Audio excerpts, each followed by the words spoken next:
Welcome to LOA Today. I'm Walt Thiessen here with Louis D'Souza, and today is Monday, March the 2nd, 2020. It's 4 p.m. New York time, and wherever you are in the world, thank you for joining us for another episode of LOA Today, your daily dose of happy. And we're 1 week away from a little bit of a staff shift because two of us are going to become three of us, Louis. My sister-in-law, Ioana June's going to be coming in to join us starting next week. We got that confirmation today.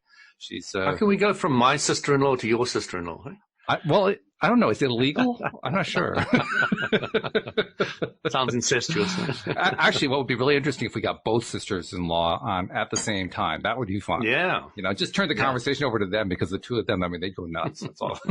But it's going to be good. It's going to be good. So just wanted to let everybody know Ioana is going to be joining us next week. And she asked me about topics, kind of on an ongoing basis. And I suggested stuff that's right in her wheelhouse, stuff that she likes. She has her PhD in statistics, but she previously was pursuing it in the neurosciences and neurobiology, so she's got a lot to bring there. She's into diet and health and basically into a wide range of things that all tie directly into law of attraction. I think some of them are going to be things that you like too, so it's going to be an interesting mix here. It's going to be fun. Sounds great. Something to look forward to. And for today, I thought we'd do something we haven't done in quite some time. We were doing it for a while, probably about a year ago, and then we kind of dropped out doing it. And I did it with one of my co-hosts last week. It worked out nicely. I did it with Cindy. Basically, I'm going to go to one of the Facebook groups, and this time I'm going to go to the group called the Abraham Hicks Vortex Group, and just pick out some questions that people have asked about problems they're having with LOA, and give you a chance, Louis and me, to voice our opinions. Like if we were talking to this person, what would we say to them? How would we answer their questions? So if that sounds good to you, let's get going. And the first one, it's a pretty serious one too. She writes, anyone in here heal themselves of stage 4 cancer? My dad was just diagnosed and started chemo, and it is starting chemo soon. I've been an Aber for 10 years, meaning Abraham Hicks follower. So, I mean, we're going to go like right off the deep end with the first question. What do you tell her? Oh, there's loads of things I'd love to say.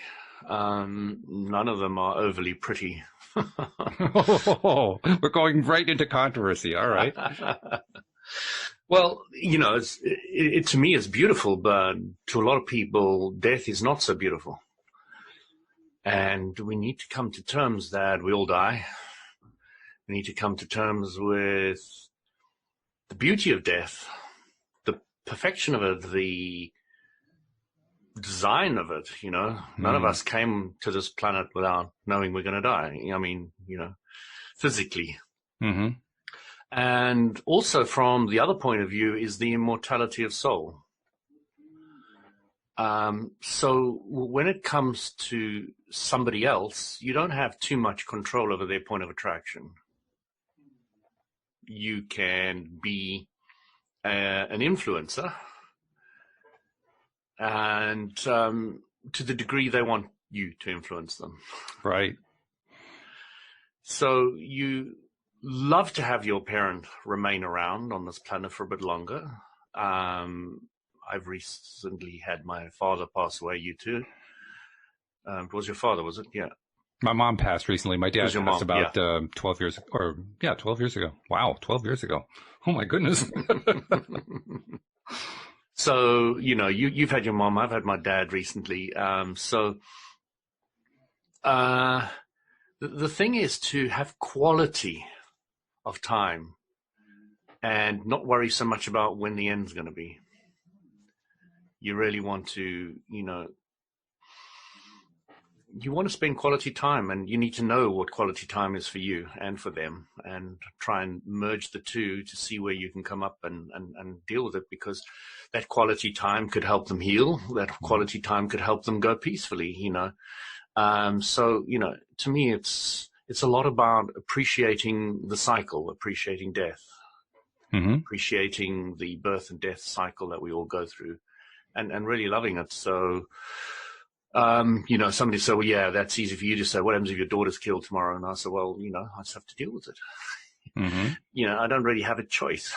That's you can't bring them back to life again. So, you know, it's a real tricky one, because, you know, will I feel sad? Of course I'll feel sad. that's not a question, not an issue. Will I understand they're gone somewhere better? That's not really a question, because they were always here, that better part of them, and always will be here, and I will be able to communicate with them if I remain very happy and positive. So, it's a long question. So what was it exactly was about stage 4 cancer? Well, it said, first of all, anyone in here, meaning in the group, heal themselves of stage 4 cancer. Right. Okay. And then my dad was just diagnosed, and I've been a neighbor.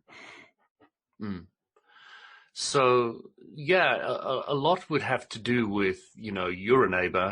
How much have you managed to pass on to your family, the understanding, and can you work with them on that level or not? And if not, then you have to work with them one way. If they are, then you can work with them another way. So there's a lot of factors to take into consideration. You need to get to know that person's circumstances much better to be able to answer that. And, if they came live onto our show, it would be great, because then you can feel your way through it and maybe help. So. Yeah. Actually, my first question in my own mind when I read their question, and when I read her question, I should say, is what can she tell us about her dad's state of mind? Because, like you pointed out, she could be supportive to that if his desire is to heal himself. But he's the one who has to be in the right state of mind. So that's the first question. Her question really doesn't address that. So what is his state of mind? And I guess we just don't really know. If his state of mind is good, there's a lot you can do to help. First of all, he can do a lot to help. He's going to be doing most of the heavy lifting anyway. Very good point, Wald. Very good point. Yeah. And if he is in that good frame of mind, I mean, I honestly believe that when someone is in a good frame of mind about healing, about their own health, and about improving what Abraham calls their vibration about their own health, then they're already halfway there. I mean, that's what the law of attraction tells us. So that's really the most important consideration. Where's the dad's mindset right now? Now, in terms of her own ability to support him, then, well, that comes down to her ability to stay vibrationally matched to him healing. And I mean, you can kind of hear in her question the doubt about that. So clearly she'd have to do a little work on kind of transitioning her vibration upward, ratcheting it up a few notches so she could be supportive of him. Again, like you pointed out, maybe he's not in a frame of mind where he wants to keep living. Maybe he's kind of done with life. My mom was done with life, and many people are. Many people are. Well, actually, I think Abraham points out that all of them are at the point that they choose to die. Yeah. So, and that's going to be true for all of us. So, interesting thing too. My wife and I had a conversation last night, kind of tangentially related to this, because she pointed out that you mentioned my dad. My dad's passing was this month. It was 9 days from now, 12 years ago. It's March 11th, 2008. She says, "Oh, the passing of your dad is coming up soon," and she said it in a way that indicated, no, that's an important thing. And for most people, it is an important thing. When a loved one passes, the date of the passing is a very important thing. Heck, we put it onto grave markers. We put it into obituaries. It becomes part of the lexicon of ancestry when you're doing, family trees and so forth. When were they born? When did they die? I mean, this is like a big part of it.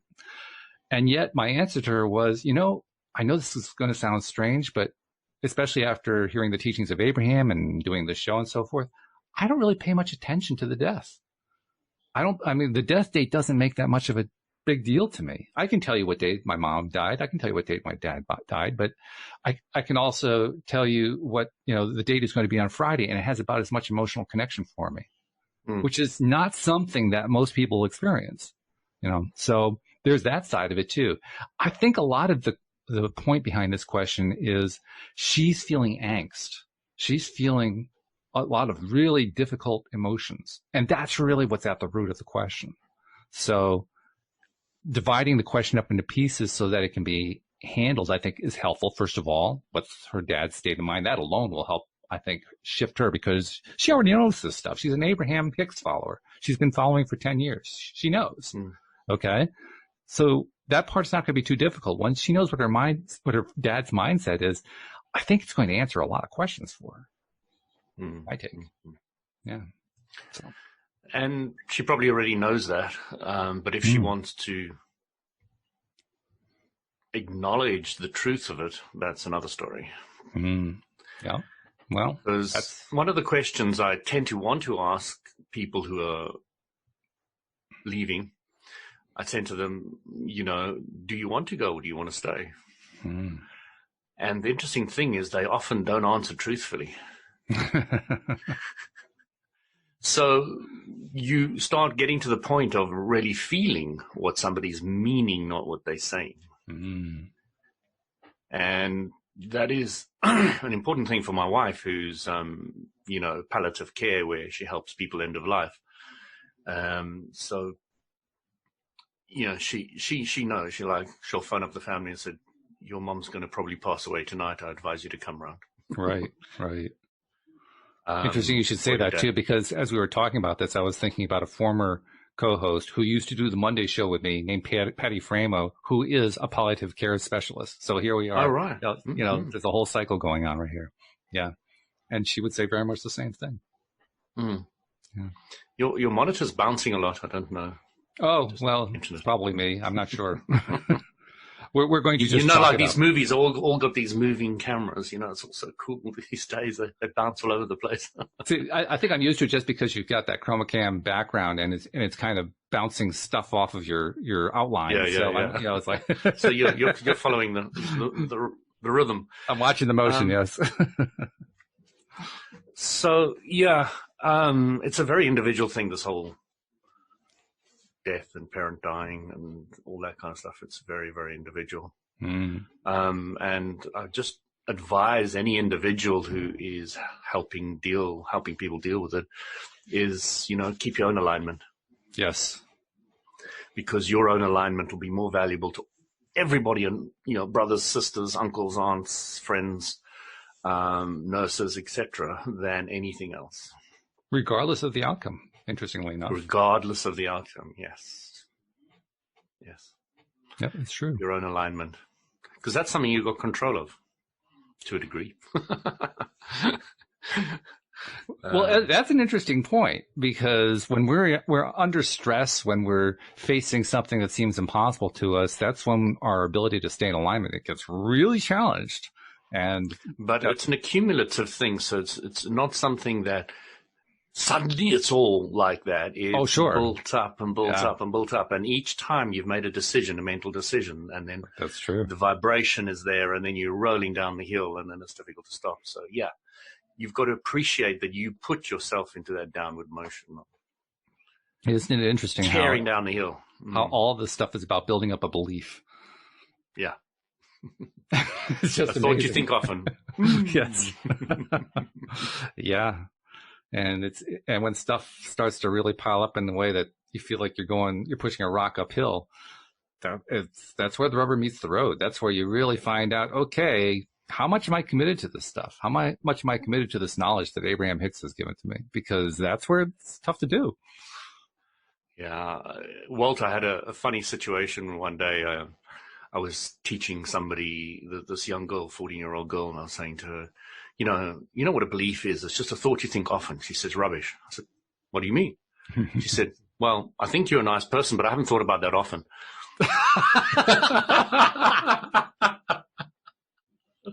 Oh, that's funny. I love that. So I was taken to the cleaners. I couldn't really think about how to answer this. So I went home and I thought about it for a bit, and then I came back the next time when I saw her. I said, that's really a wrong word you used. You said, I think you're a nice person. No, I believe you're a nice person, she said. And I haven't been thinking about that, about you often. So I said, all right, so there's grades of it. So there's the word think, and then there's the word think often, which lands into the word belief. So really, she should have said to me, I think you're a nice person, but she shouldn't have said, I believe you're a nice person, if she was going to be accurate to the wording of the words. I'm going to actually take a little different stance on that one. Okay. Because I think that actually the use of the word belief was accurate. I think the real question isn't whether or not she believed it. The question was, how strong was the belief? And the strength of the belief is how often she thinks. That's based on how often, exactly. Yeah. So that's the distinction between think and belief. If you look at the way dating works and leading to a relationship, the first date, that sometimes people fall in love on the first date, and I'm never really quite sure exactly what that means other than falling in sex. But the fact is that the passion for a person usually doesn't start right from the get-go and stay at a high level all the time. It usually builds. There's some sort of a ramping up period. And it's not that you didn't like the person. You may have liked them right from the get-go, or you may have liked her right from the get-go. But the fact is, it took time to build up the passion. Why? Because it takes time. You have to keep building that belief up. You have to keep thinking it over and over again. So I think we both said the same other thing. way. There could be the passion, and then over time it gets lower, it gets less. Mm-hmm. Yep. Well, it depends on how true you are to what you're saying too. If your vibration's inconsistent, you're going to pretty much tear it down, no matter what you try to do. I mean, I really, really like you. As I say to myself, I think to myself, oh, God, I can't stand this person. I mean, you say that often enough, in about 10 minutes, you're going to lose interest. The belief is going to be long gone. Well, it's interesting when you land up with that right person, which I did. It's really quite a shock, because all different things of all different ilks and food and movies and places you like to go, and just a whole lot of things just come into place. They all fall into one place, and then you like, oh my gosh, how did all this fit together? And you realize you're a vibrational match, and then everything rolls. And it's the vibrational match doesn't necessarily last. This is true. This is true. It's interesting you should mention that too, because I pulled up the next question that I was going to draw from, and in a sense, it draws directly from what you're talking about there. Actually, I think the question was asked in a broader sense than just dating and relationships. But the question was, what allows the feminine and the masculine to flow in perfect harmony?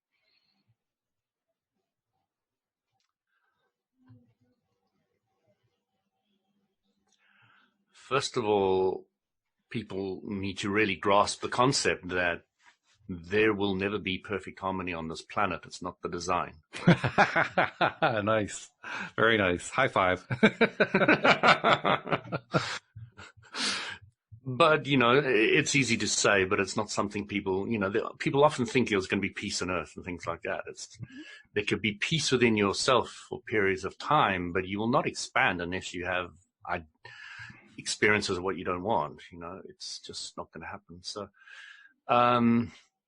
when you know what you don't want, it's obviously the catalyst to what you do want, but it's from their point of view, male and female. What is male and female? I've always had a real big problem with that, because I don't really see male and female. I just see soul or the source energy. So, when I went out with my Spartans guys, for a night out. What was it? Yesterday or the day before? So 3:00 in the morning, I'm like coming home after dancing with the dudes, with the lads in London. The lads. It was really an interesting experience, because my foot, I tore the muscle. How's that doing, by the way? So I can't run. So everybody was running for the train.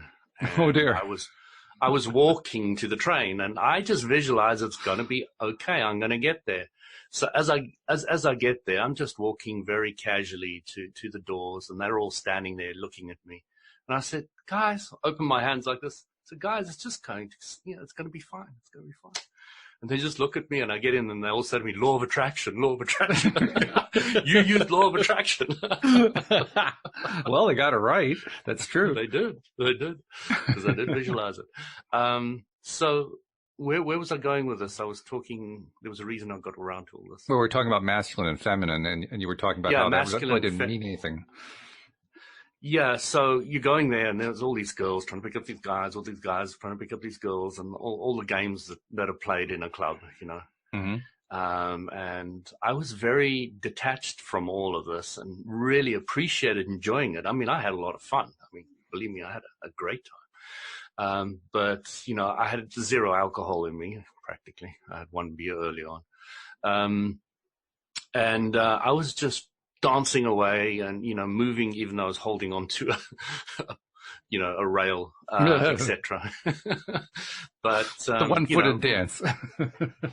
It actually helped. The next day, my leg was even stronger, and every Good. day it's getting stronger. So That's I great. thought it might tire or might get a bit sore, but it didn't. And I was looking at the male and female thing, and it's really interesting because the underlying desires are the same. The guy wants somebody he can share his life with, or share an experience with, and the girl is doing the same thing. So they both, if you go back to their core wants, they're all the same. And when it comes to different sexes, I kind of see more of the sameness rather than the differences, like the genitals and all the rest of it. It's, to me, that's just a little bit of an outer thing, and there's not much else to it. And people can make big deals out of it all, and that's Oh, they fine. do. That's the game they can play, and you can make no deal out of it, and that's a game I can play. So it's just an appreciation. How can you make them in harmony? So harmony would be based around the core aspect of synchronicity with vibration. So if you're both kind of in a similar vibration, there is going to be that harmony that they're looking for. So because I know, when I met my wife, etc., it was just a bang. Within 5 days, she was staying in the house, and within 2 days later, we both knew we were going to get married and have kids. So within 7 days, it was very, very, very short. But when you find the right person, there's no questions. It's just a matter of fact. It's just going to be as it is. So it's really different. It doesn't mean we won't get divorced or separated, etc. But that phase happened. And Sure. Abrams says if those kind of things happen, it's generally a sign that it can last a long time. Yeah. Oh, I'd agree with that 100%. Yeah. Absolutely. When you start talking about feminine and masculine and how you were never really sure what those meant, I had to chuckle. And I was chuckling both outside and inside because that was an issue for me for a long time, really trying to understand it. And I finally came to understand it before I learned about law of attraction in a way that Abraham Hicks kind of reinforced for me. With the whole concept of belief. In fact, that was really the thought that went through my mind when I read this person's post, what allows the feminine and the masculine to flow in perfect harmony. My first question was, what does that mean to you, the feminine, and what does that mean to you, the masculine? What's your belief about each of those things? Because your belief is what's going to drive the whole thing. So it's almost like it's a loaded question. I want you to tell me what allows the two to flow together, but I'm not going to tell you what the two are. So the best we can answer is, well, it depends what you believe about each one of them and how much similar vibration the two beliefs have. If the two beliefs are quite different, you're going to have a hard time. It's going to be pretty hard to get those flowing in harmony. Well, there's the funny thing about the law of attraction is a teacher has a teacher vibration, but a teacher is not looking for another teacher. It's true. Yeah. So a teacher is looking for a student. A student vibration is very different to a teacher vibration, but the want of the teacher is for a student, and the student's want is for a master, and that's where the synchronicity comes in. And if you look at that from the male-female vibrational point of view, it becomes a incredible harmonious synchronicity, which at its height, if you read certain books about master-student relationships, at its absolute height, a male-female relationship will be a spiritually inclined one. It will be something quite different to what you maybe started off thinking it could be. It's a good point. I mean, the way I said it needed a little bit of improvement, because I said that if they were on different vibrations, it wasn't going to work. What I should have said is if they were incompatible vibrations, it wasn't going to work. Yeah, but your point is well taken. That's exactly what the truth is. And interestingly enough, that can mean different things to different people as to what is masculine, what is feminine. I mean, today we're now in an age where variants on human sexuality are gaining acceptance. Homosexuality, transgender, a variety of different alternatives are coming to the fore. And it's really kind of, I'll say, destroyed the old ideas about what masculine and feminine meant. I mean, today masculine means something quite different from what it meant when I was, say, 5 years old. Mm-hmm. It means something very, very different culturally. To our parents' generation versus our generation. Oh, no doubt about it. And same thing for feminine. Feminine means something completely different. Feminine, when I was growing up, was before feminist. The idea of feminist didn't even exist. It was a non sequitur. It didn't even fit into the conversation. Today it's almost like assumed, so masculine and feminine mean completely different things today than they did 50, 60 years ago. So it's been interesting. I've been thinking about feminism for a little while recently, because from a law of attraction point of view, I always take different groups and I like looking at them. So if you're looking at a feminist, right, now the group itself, are they fighting against masculinity, or are they fighting for, well, not fighting, are they focused on their completion, on their wholeness, on their not zero vulnerability? And the groups generally aren't focused on what they want. They're generally not. But there are always spurts that come out of it. So, when you really know what you don't want, you start getting a better idea of what you do. It comes out of it. So these groups, as much as they're focused more on what they don't want, still have these enlightened phases where they follow what they do want with their focus. Yeah. So carrying on with the relationship theme, I'm going to go on to the next question. The next one comes from a woman who's saying, I'm really trying to understand co-creation, especially as it relates to the pain we feel when someone we love chooses very self-destructive behavior or is not mentally well. I've gotten pretty good at righting my own ship, though it's a work in progress. But even though we're all in our own journey, there's no way not to be affected by this.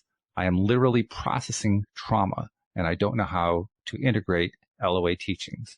Any thoughts or resources appreciated? It's very simple. They probably won't like it necessarily that much, but it's really simple. You've got one subject, you've got two sides to it, and she's only focusing on the one. Elaborate on that. I agree with you, what's happening. But you got to be a little bit more clear, I think, for somebody who's stuck in the middle of that, because what you just said is not going to make any sense to them at all. That's the thing about philosophy, Walt. Yes. First of all, philosophy has to be practical, and it is. And you have to be able to learn to take the teachings of Abraham and understand the philosophy and then apply them to all the different scenarios. Mm-hmm. And then you've got power. So a wise man once said, and I do consider this individual extremely wise in his day, he said, when you start focusing more on philosophy in your life rather than specifics, you are treading the enlightened path. Mm-hmm. Mm-hmm. Okay. So when somebody says to me, yeah, that's a very simple philosophy, how do you put it in practical? I kind of hand it over to Walt. You're better at dealing with this. I'll talk about the philosophy because that is my strength and my understanding. And it's really a very, very simple thing. There's one subject. The subject is let's nail the subject down. What is it? Just read the question again. Yeah. Okay. Well, it's mainly in the first sentence. I'm really trying to understand co-creation, especially as it relates to the pain we feel when someone we love chooses very self-destructive behavior or is not mentally well. Mm-hmm. And like you pointed out, the person's focusing on one side of the equation only. And actually, I would even say they're focusing on one to exclusion of a number of different perspectives. But, generally speaking, we usually try to divide things into two things because there are basically two kinds of people in the world, those who divide the world into two kinds of people and those who do not. And we're going to be among that first group. So, so we're going to say, okay, two kinds of people. And if in this particular instance, what's the other kind of person? Well, the first kind of person is the one that she's described, which I presume is herself, which is someone who is dealing with the pain associated with someone else choosing self-destructive behavior or who is not, in her words, mentally well. And that's the side she's focused on. She is latched on to feeling pain about that situation. And that, I think, is what I was trying to get you to point to. This is where I thought you'd go with it, but I was completely wrong. I thought you were going to go to, well, she chose that belief, and she continues to choose that belief. And in fact, as long as she continues to choose that belief, she's going to feel the pain. If she really wants to get rid of the pain, she has to shift the belief. The belief has to change. The belief is associated with the idea that she's going to feel pain whenever someone she loves engages in something self-destructive or behaves in a mentally ill manner. And as long as that's the case, that's a setup. That's a setup that she'll never escape. So the first thing we need to make an individual who asks those kind of questions clearly aware is you are asking how you deal with it, okay? Not how you can change the other individual, because you can't. You can maybe help by remaining aligned, but that still requires the other person to agree with it. Mm-hmm. They might just get spun out. You can get so aligned that they don't want to be around you anymore and they vanish. Okay. So the first thing you need to make somebody aware of is your question is not relating to how to deal with the other person, not relating to how to change the other person, but it's how you can deal with it. Right. So it's a personal thing. And when you get from that perspective, then we can start helping you, because you now understand that for things to change, you have to change. And you have to understand now, what do you have to change? So what's the subject? The subject is, how do I emotionally deal with another person hurting themselves? And she's made that fairly clear in the last portion, because the last portion she says, I am literally processing trauma. In other words, she's feeling trauma. Now, it can imply that the other person's experiencing trauma. That could be part of it. But I'm pretty confident she's throwing that in there because she's feeling it. She's experiencing it. It's a very traumatic experience for her. And that trauma, again, is tied to her focus, her belief that the self-destructive behavior of someone else or the mental illness of somebody else is going to cause her pain. Mm-hmm. So one of the first things there is she's handing over her power to the other person. Yep. Another thing is, if you are traumatized, okay, we know we're doing it to ourselves. So it's like taking a knife to ourselves. And that's an important distinction to make. It's not them doing it to you. Right. Yeah. Yeah, it's a it's big you deal. doing it to yourself. Yeah. And the other thing is, this gets banded around a lot in the spiritual circles, and it's called spiritual detachment. And what's that trying to point out is your clarity that you must keep your own alignment with yourself, and that you should allow other people to do whatever they want. Which isn't easy. And it isn't, especially when you love them. When you love them and you care about them and you want them to enjoy happiness and joy and so forth, and they're clearly in a place that's not like that, not easy about that. Now, easy or not easy, the concept of love, what is love? When you break it down, you start realizing it's nothing like what you thought it was in the beginning. And humans will often say you're not human if you don't have compassion and love. You're just not human anymore. You're now following a cult or something or whatever. You've gone down a route where you're not human anymore. And you'll find that the very highly spiritual individuals on this planet who have lived and who are still living look at it from a very, very, very different perspective. They look at it from spiritual detachment point of view. And that point of view says this. It says, I will keep my alignment and I will allow you to do whatever you want to. Mm. And that frees the individual up to such an incredible degree that It does. this individual will be completely freed with the full understanding of, and practice of that. They will have no trauma whatsoever. They will have more compassion, is the word I probably would use more than anything else. They'll be able to help them to a far greater degree if they're in that place, in that position, if in that thought process. And, spiritual detachment is absolutely key, which really means alignment from an Abraham Hicks point of view. Yeah. Spiritual detachment is almost a misleading phrase because it sounds like you're supposed to detach from yourself, and that's really not what it is. But it's detaching from everybody else's stuff and aligning with your stuff. So yeah, exactly. That's well said. And I mean, there may have been people who were kind of looking quizzically at their devices earlier when I mentioned that I don't really think much about death dates. How could he not listen? How could he not care about all that stuff? That this is all important stuff. My wife was watching a television program today that was all about, end of life. And there was two parents talking with their 3 adult children about, where do you want us to be buried? And, what are your thoughts on this? And the kids are doing everything they can to avoid the conversation because they don't really want to give input to the parents about it at all. It's like, I have no interest in this, but the parents are all wrapped up in, well, yeah, but when we're gone, you're going to have to deal with all this stuff.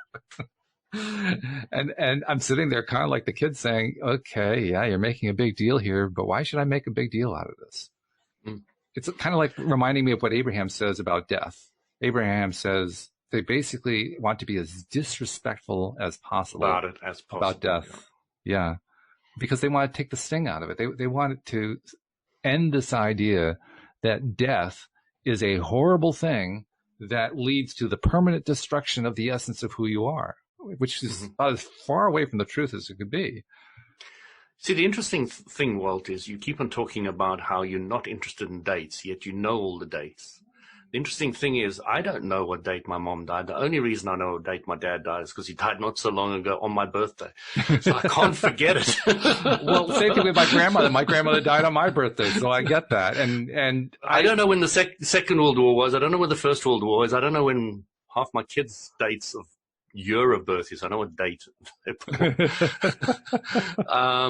So, I'll tell you too, for me, numbers are a thing to particularly remember. I mean, I can tell you what all of my phone numbers were over time. And I can tell you I have no emotional attachment to any of them. But ask me what my phone number was when I was growing up. It was area code 518-377-9035. I mean, I can remember this. That was like, what, 50 years ago? I remember numbers. That's just what I am. So remembering dates isn't difficult for me, which is ironic because in school I was really bad at it.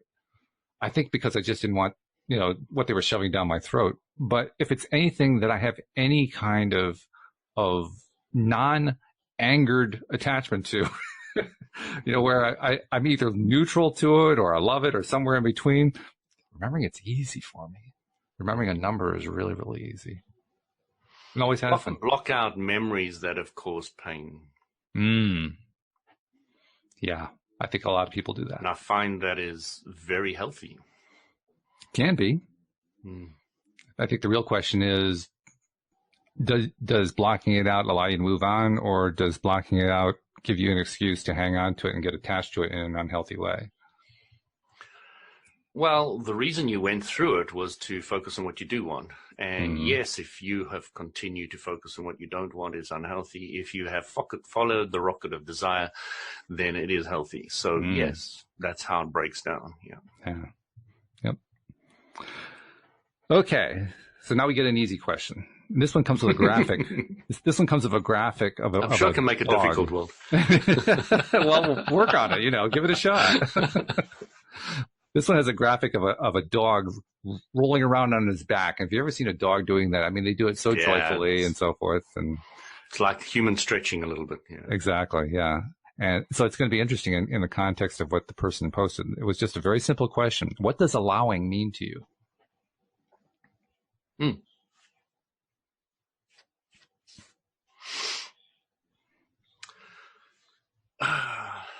remember I said to my mom,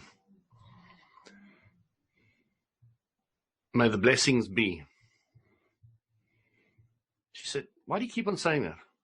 Be what? What do you want them to be? I said, just let them be, Mom. She said, but be what? I said, just let them be. So I started singing the song, of course, let it be, let it be, let it be, oh, let it be. Don't quit your day job. No, my wife says the same. So read the question again. Very simple. What does allowing mean to you? So allowing, so let it be, let allowing. So allowing is not enough, really. So I would like to say allowing, and then I will say low resistance, and I'll say low resistance. When you've got low enough resistance, you'll have enough allowing. So allowing is getting from what's in the vortex, out of the vortex, into the bank, or the car, or into your partner. So that allowing to me is connecting with source energy and manifesting. That's the simple answer. I'd say you're right. That's exactly right. Especially if we're going to express it in the positive rather than in the negative. It's easy to express it in the negative. Allowing is letting go of what you don't want, but it's much better to express it in the positive. The way you just said, it's reconnecting if you're disconnected, or connecting with source energy. That's exactly it. It's connecting to that high vibrational place. And the moment you're high vibrational, that's the moment you're allowing.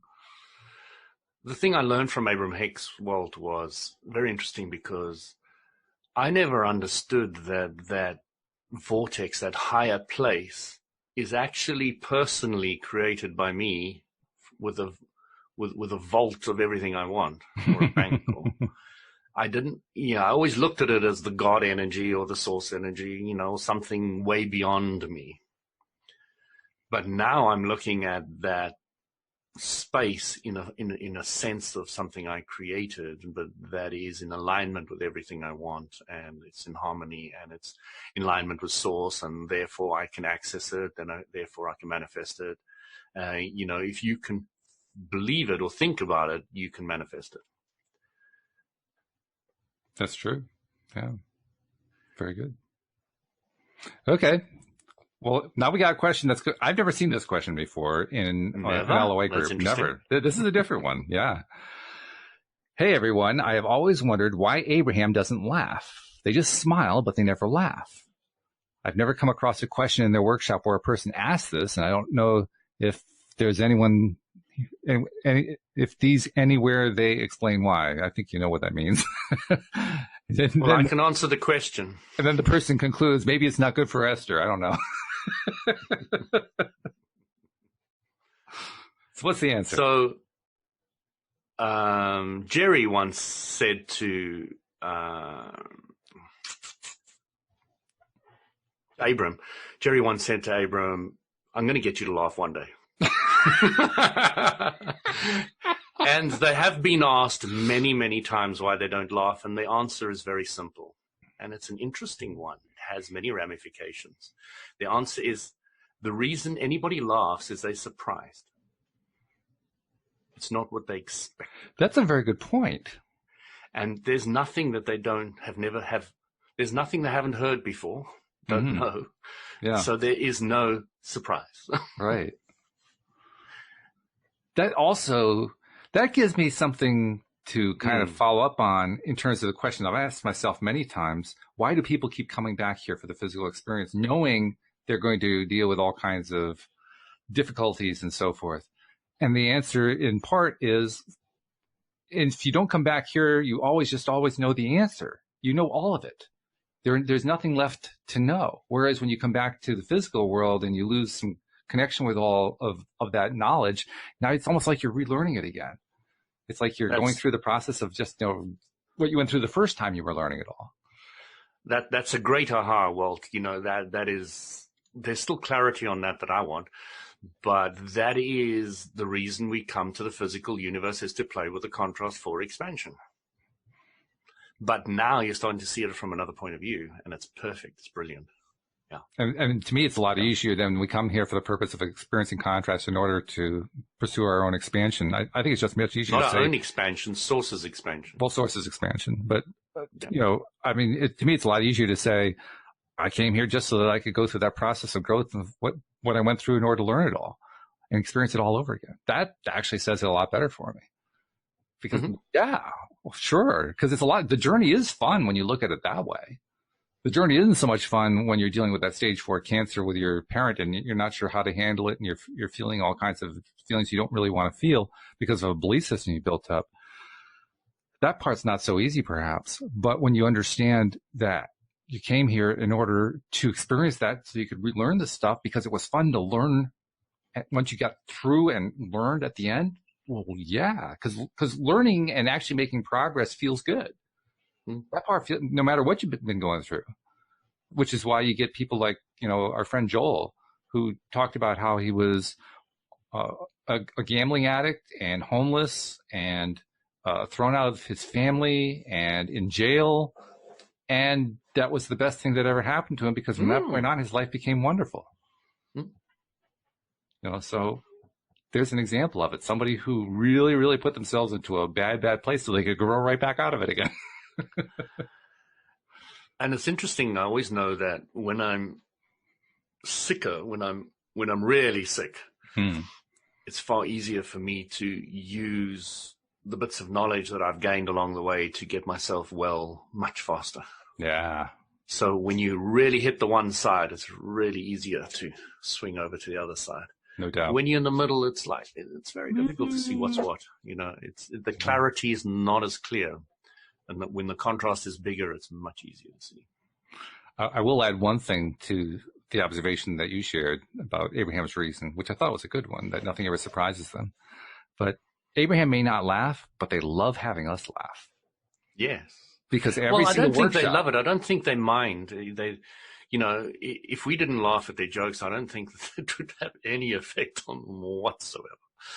No, but I don't think that has anything to do with whether or not they love it. Loving it to me is being in that flow, being in that vortex. It's being totally connected. And they're, of course, always totally connected. But it's just one more way to be connected. And I think it's the same feeling that a comedian has. That's the exact point. I agree with you. They are saying, you're coming to our seminars to get more in alignment, and laughing is part of alignment. And they spend a lot of the time making funny statements at the webinars, at the seminars, rather. I mean, they do it a lot. Most of Esther's initial monologue as Abraham is just chock full of humor. I mean, that's like patterned. Every single show is like that. So clearly they love it. Otherwise, they wouldn't keep doing it. Yeah, I just think that their goal, from what I can see, is very, very clear. The goal is simply to help people understand how to gain.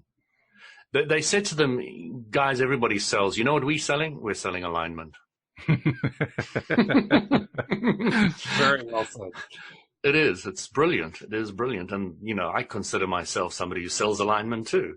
And that is great. I mean, you start realizing that alignment is everything. It's true. Well, actually, that's why I subtitled the show "Your Daily Dose of Happy." I'm selling alignment as well. I do it 5 days a week, and I love it. And I'll probably do it for the rest of my life because I love it that much. I mean, it's just fun. Hey, guys, let's get aligned today. What do you say?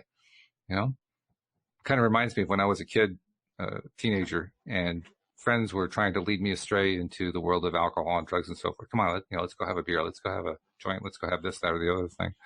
Except that in this case, it's actually good for you. I like the contrast on that. Well, it's the whole thing about habits. You get good and bad habits, isn't it? Right. Exactly. Yeah. And again, you've got one subject that has got two sides. Mm-hmm. The important thing that I feel a lot of people who are asking questions, like in this group, the important thing, Walt, is to understand clearly the subject you have a problem with. What is the subject I have a problem with? Yeah. And understand that petting your dog is not a thing that you have a problem with. Petting and your dog is understanding often a that this solution. subject is, yes, and that this subject is a subject I have a problem with. So once you break down the subject and make it clear for yourself, you can start changing your vibration on that subject. Yeah, yeah. It's a good question to ask. What exactly, how did you phrase it? What's the subject that you have an issue with? That you have an issue with, right? Yes. What's the subject? That's good. Because anytime that like you say, when we're asking one of these questions, like they're asking in the group, and that's what the group is for, it's a good thing to do. But every time we're asking one of those questions, there is a question we have neglected to ask ourselves about how do I feel about this thing? About what's The other aspect of the question is to understand that what is your problem with this question? What is your problem with your naughty kid? Not what's the problem with the naughty kid. Oh, yes. What is your problem with your naughty kid? By the way, the answer is contained in part in the question because you described it as naughty, which means that you have attached a moral attachment to the kid in your mind. It's a focus. Yes, that's better. A moral focus to it. And you're the one who did it. To me, that's the big point right there. You're the one who did it. You're the one who attached it to the kid. The kid didn't attach it to himself. You attached it to him. The kid has absolutely no care one way or the other about whether you think that he's naughty, other than, will I be able to get my food and keep my bed? Other than that, he doesn't care about naughty. That was your perception, not his. Walter, I was teaching LOA to this lady in the sauna just the other day, and she was bringing up her big problem with her daughter's addiction to screen time. And I was saying to her, what is your focus? Is your focus with this subject? First of all, I brought it around to understand that it's her problem. And I asked her what her problem was. And her problem was that she didn't like what other people were doing. Phrase it that way, it's quite different. It's a bit harsh. I mean, yeah. That's the truth. Ah. So I said to her, have you spent time thinking about how beneficial screen time is? Oh. And that didn't go down particularly well either. Yeah, that's a hot button right there. But, when you've got a problem with your children's screen time, it's because you are focused on what you don't like about all these things. And therefore, guess what's going to happen? They're going to spend more time watching those shitty programs, the killing games, the blah, blah, blah, blah, blah, blah, blah. So forth. Where they would tend to rise to your level of expectation if you're saying, oh, are you watching... what's that? National Geographic on Egypt. Or... National Geographic, I love it. Something educational at least. Right. Or an opera or a play. And visualizing these things can be quite useful. That's true. I'll close. We got like 5 minutes left. I'll make sure I get our promotional announcements in there, but also close with one thought that person posted here, and I want to see what you think. The person said, she says, every positive emotion has a counterpart negative emotion. We are all activating each end of the stick, but we can choose. It's kind of a softball, but what the heck? Most people are softer than me. I think she's right. I think that's essentially it. We do get to choose. That's the whole point of having a two-ended stick. Of course, it's also helpful to understand why it's a two-ended stick in the first place, because it isn't just that it's positive and negative. And also why you tend to go down the same route again and again. Yeah. Oh, yeah. That's true. When you start understanding that, you start understanding the law of attraction. But specifically in the realm of Abraham Hicks, the two-ended stick has a very specific meaning, because on the one end of the stick is the thing you want, and on the other end is the lack of the thing you want. So it's very, very specific. Yeah. So want to remind people who are not yet subscribed to the podcast to become subscribers if you are so inclined. Hopefully you're enjoying this. This is the kind of good conversation you get every single day that you tune in. And we're doing this 5 days a week, Monday through Friday. So you're getting 5 shows a week. That's 20 shows a month. And they're all free. I mean, how much better can you get than that? Especially when you're contrasting this program with some of the other programs that are out there, like 99% of them that are focusing on a whole bunch of negative stuff that nobody really likes very much. We focus on what you like. So, subscribe and find that what our 600 odd subscribers are already finding that, this actually helps pick you up. This helps you feel good just by listening to the show every day. And heaven forbid, you might even decide to actually send us an email or a note, and then we include it in the show, and then you feel even better. That's what we call Your Daily Dose of Happy. So subscribe. Or even better, come on live. Let's have a chat. Oh, that would be great. We don't get that too often, but every once in a while that happens, and that's a lot of fun. Oh, yeah. Nothing like having a listener come on. And by the way, we're very supportive. We don't tear people down, just to let you know. But very simple to subscribe. Just go to the homepage of our website, loatoday.net, and you'll see right at the top of the page instructions on how to subscribe. It takes 1, 2, maybe 3 clicks, and then you're done. And all of our episodes are coming right to your device. Plus, you can check us out on YouTube because we live stream these recordings as we're recording them to YouTube. Just do a search for LOA Today podcast videos and subscribe there, and you can see the YouTube videos as well. So 2 different ways to subscribe. And a reminder, once again, my sister-in-law, Iona, is going to be joining us next week. So 2 will become 3. And Louis, I'm going to be really curious to see what you think about the new dynamic. Yeah, it's going to be a very different dynamic. This is not going to be the Jinshinjutsu dynamic with your sister-in-law. My sister-in-law is on a different tack. She's more Joel-like in a sense. And literally, I connected the 2 together. Because when we visited them, my brother and sister-in-law in Florida in January, one of the things that came up in conversation is that she wants to write a book on the importance of struggle in terms of human development, which is exactly what Joel talked about so often. So I said, well, geez, you got to be talking to Joel. So I put the 2 in touch with each other. They had a long conversation. And the bottom line is they're actually both working on books at the same time. So they're going to be kind of collaborating on each other's books and reading each other's material and giving each other feedback. Yeah. So it's going to be kind of like having a female Joel on the show. So it's going to be a lot of fun. Joel's a great guy. He is. I love him. He's great. I miss him. He's going to be back, I'm sure, at some point because he was actually, Iona was my first co-host. After about a year and a quarter, actually about a year, she had to drop out because of a change that went on in her life. And within weeks of that, I was able to reconnect with Joel, who I'd interviewed on one of my first shows. And he did the show with me for about, I want to say 2.5 years. And then he had to take a break because of something that happened with his, both his career and his adopted sons. And then he came back again. I think that was December of 2017 and stayed with us until this past September when I shifted the schedule around and he couldn't keep doing it anymore than the new schedule. So clearly he has a pattern of coming back and I think it's going to happen again. I just can't tell you exactly when it's going to be, but that's what I keep focusing on. That's one of my things I'm trying to attract into the show. Brilliant. Good stuff. So what do you think? Do you like doing this Q&A off of stuff on Facebook? Should we do that some more? Yeah, anything. I mean, I'd love live chatting. Oh, well, yeah, live. That's much better. Sure. Then you can dig a bit deeper. But yeah, we can take questions from anywhere. Yeah. I'm not sure how much we're going to do that in the next few weeks because it's going to be bringing Iona on and learning about her stuff and seeing how the new dynamic works. I'm completely flexible. You can throw anything at me from any angle. Okay. Well, we'll see just really how much you can flex. Cool. Challenge. Let's go. All right. Thank you very much, sir. Thank you very much to our podcast listeners as well. We'll see you all next time here on LOA Today. Goodbye, everybody. Thank you, everybody. Go video.